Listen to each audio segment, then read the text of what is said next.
I suppose one avenue for success to us to get a license is for the Racing and Gaming Commission to throw the issue back into the legislature. That is a possibility. The governor was on this show last week that said he was open to maybe some legislative efforts.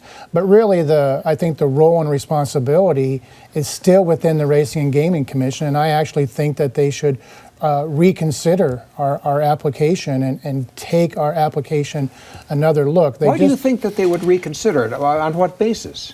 Well, one, I think they should really look at the state of Iowa and the impact of the state of Iowa. The Racing and Gaming Commission is in place to make sure that they're regulating the industry, so there's no corruption, but it's also to promote the industry, Dean, and I think they lost sight of that promotion of the industry and took more of a promotion of a particular operator.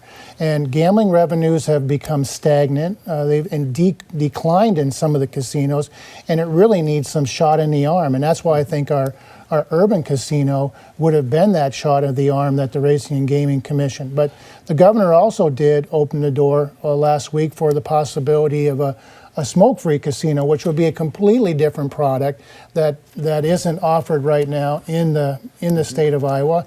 And the Racing and Gaming Commission could, ask Cedar Rapids to amend their application and reapply.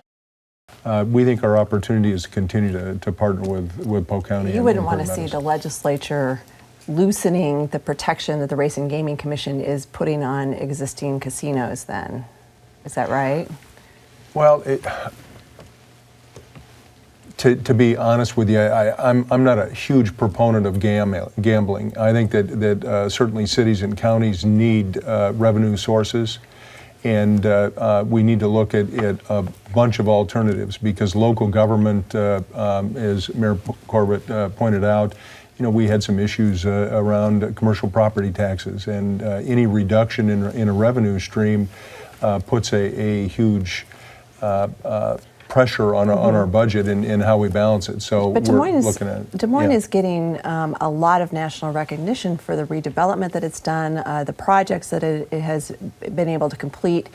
Would Des Moines be as far along in those projects as it is if it weren't for some help from gambling revenues? Well, all of our gambling revenues that we get generally go to public safety and streets.